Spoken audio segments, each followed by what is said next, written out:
tragedy, get the facts, but, you know, let it not obscure, frankly, the respect I think we should have for the Kurdish fighters in this area. Back last summer, when ISIS was literally overrunning this entire country with virtually no resistance at all, these were the people who stood up and resisted them and stopped them. Under a blanket of tight security and a partial media blackout, Prime Minister Stephen Harper slipped into Iraq this weekend. He visited Canadian Special Forces troops training Peshmerga fighters in the north, and he also met with Iraq's Prime Minister in Baghdad. The visit has political implications at home as well, as the Prime Minister defends his decision to commit Canadian troops to fight against ISIS. That's where we're going to start the Sunday Scrum. Standing by, as always, in Ottawa, our freelance columnist Susan Riley and the CBC's Rosemary Barton. Hello, ladies. Morning. Hi, Hannah. And joining us bright and early in Calgary, because I know you got up early for us, David, the CBC's David Gray. Hey, good morning, Hannah. Hey, I'm a morning show host now. This is late in the morning for me. All right. Well, we're going to show these guys how bright-eyed and bushy-tailed you really are. So let's start with you. What do you think, David, is the significance of this trip for the Prime Minister to Iraq? It's a fair question. Look, on the face of it, and I understand how people may feel about this at home, I can't help but think how many Canadian communities would welcome a surprise visit by the Prime Minister with $139 million. That said, I think these kinds of trips do make a difference. Anyone who's been along, and I have as a reporter, and I'm sure, Rosemary, you'd feel the same, who's been along with a Prime Minister or a Premier or anyone who's heading overseas and actually interacting with Canadian troops in the field, these trips do make a difference. I think it makes a difference for the Prime Minister. I know it's easy to be cynical about the photo ops, especially the one with the smoking trenches in the background, but in the end, these kinds of trips make a difference, especially if the Prime Minister's talking to troops, and he has been doing that on this trip. He spent a night with them. I think that kind of thing resonates not only with the troops, but with Canadians as well. Susan, let's talk about that. There was definitely a photo op today. We saw the Prime Minister in Kuwait in front of fighter pilots speaking. There was 2 big CF-18 fighter jets, a big Canadian flag behind him. Significance to that? George Bush, mission accomplished. I mean, I agree with David to a certain extent that they're educational opportunities. I mean, even a brief visit to a war zone or to a war-torn country is illuminating and useful, and especially for the Prime Minister, who ultimately makes choices that, you know, affect the lives of Canadian soldiers. That being said, I think the primary motive here was definitely political. I think, I'm not sure that I agree with David that most Canadians will see it as a good thing. I think Canadians are getting a little bit tired of the Prime Minister using the Canadian forces as a backdrop. I was particularly surprised by the way he sort of took on damage control for the Peshmerga over the accidental killing of Sergeant Dorion. Andrew Dorion, yeah. Yeah, I thought, wow, it didn't sound like this kind of thing the Canadian Prime Minister would be saying. It sounded like the kind of thing we've heard from Peshmerga, from the senior commanders. The junior people, of course, have said that the Canadians were at fault. I just thought it was odd, that's all. I don't know if you thought it was odd, but it just seemed strange. Yeah, I mean, he was pushed very hard on that issue, right? Because there are still so many questions about what actually happened over there. We've done some reporting around the actual events versus what the Peshmerga were saying. So I think he was pressed hard on whether he got any clarity from that. I mean, there are all of these different investigations going on around that, and hopefully we will get some parts of them made public so that we can, make some sense for ourselves.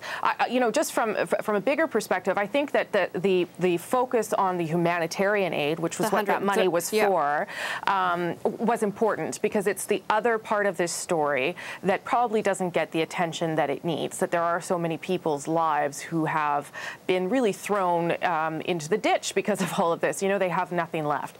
However, and this is not me being cynical, I think this is real. For weeks now, the government has not had a way to get their anti-terror message out right? The budget was there. The Duffy trial is ongoing.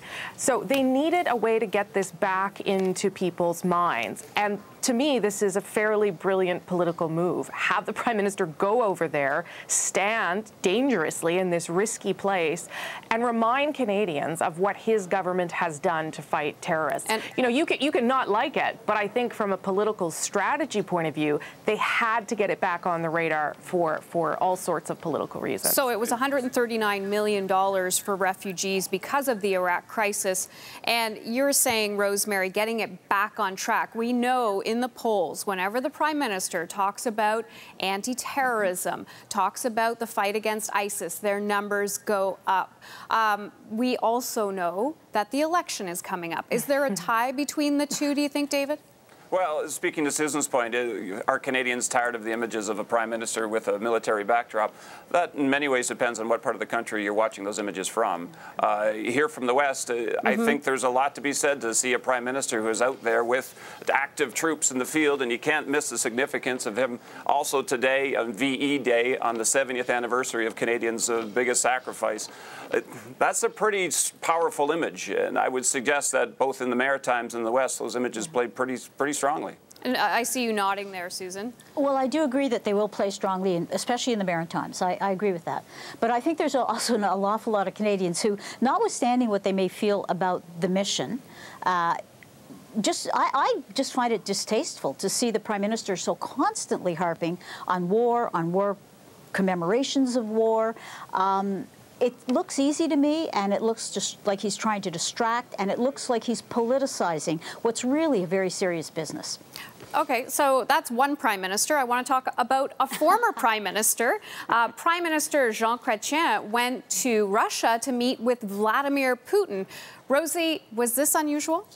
Yes, I mean, in short, yes. There was a context to it. This was a sort of world leaders or former world leaders event meeting.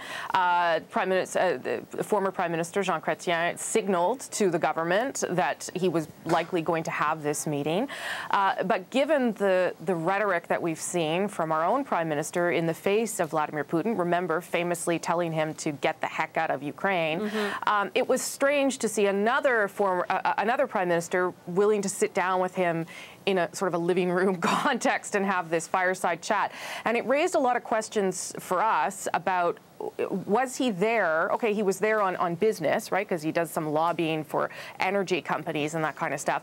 But was he also there to deliver any sort of diplomatic message that the Prime Minister, the current Prime Minister Harper, can no longer deliver because he's severed the relationship, because he doesn't want to be seen talking to him? You know, I'm not saying that happened, but you have to wonder if there wasn't that sort of encouragement that Chrétien act in a way that the current Prime Minister really couldn't. Let me jump in there for a second, guys. Because I want to bring in something from Rob Nicholson and how he reacted to the meeting. Take a listen. Well, he obviously doesn't represent the government, and I understand he had a conversation with Mr. Putin, and I hope he gave him the same message that our Prime Minister gave to him, to get out of Ukraine. So what message does that send, then, when you have Mr. Chrétien meeting with Mr. Putin? Well, let's find out what he said. I hope he gave the same message as the Prime Minister. That's the appropriate one. So, Susan, get out of Ukraine. Do you think he would have said that? But also, Rosemary makes a good point, because we've even heard Prime Minister Stephen Harper call Vladimir Putin a thug. So is this the way to get in to have some form of discussions with him? Well, that would be very weird if they sort of dispatched Mr. Chrétien, you know, on the QT, and then sort of questioned his motives and what he did there. Listen, two things about Chrétien. His stamina is phenomenal. He's 81 now, I think. Yeah, I mean, agree. Second of all, since he's retired, but even when he was Prime Minister, he was very big on peace through trade, you know, on prosperity through trade. He really believed in making connections with some fairly vile people in the hopes that, you know, it would help Canada, obviously, but it would also help over there, and that a prosperous world is a more peaceful world. I think that's kind of a good statement of his approach. Furthermore, you really don't get anywhere by insulting people to their face. And is he going to be like a kind of is he going to deliver a second-hand insult on behalf of the current Prime Minister? That would be too weird for words. So I think Chrétien was just over there, being Chrétien, private citizen. You know, he's not a spear carrier for the government. But do you think David, do you really think he went over there without this current government knowing? What isn't weird about this situation? It's one thing when one former world leader meets with other former world leaders and they flip through old scrapbooks and they get together and talk about aid. But this is particularly bizarre, in my view, to see Jean Chrétien doing this right now. Obviously, he's not, it seems to me anyway, delivering a government message. But you have to remember just how important an issue the Ukraine is for so many Canadians. We've got more than 300,000 Ukrainians living here in Alberta. You've got the same number in Ontario. This is a huge area of interest for an awful lot of Canadians. And Canada was the first country to recognize Ukraine when it became independent. Most of the Ukrainians who are here as a sort of an anti-Russia. So to see Jean Chrétien, who for 10 years was our Prime Minister, showing up on the doorstep and talking to Vladimir Putin is particularly bizarre. And I'm not surprised the government's very curious to know exactly what went on in that conversation. Rosemary, sorry I interrupted you before I went to David. I was just going to say, to be clear, I'm not saying the government sent him over there or is thrilled to see him sitting next to Putin. What I'm suggesting is they knew he was going to sit next to Putin. Did someone say, hey, if you get a chance, would you mind telling him that we don't want him, that we don't want this to escalate and to stay the heck back? And would Chrétien have been the tough person to deliver that message in a different kind of way? Possibly. I think it'll be interesting to find out what the two discussed, and hopefully that happens in the near future.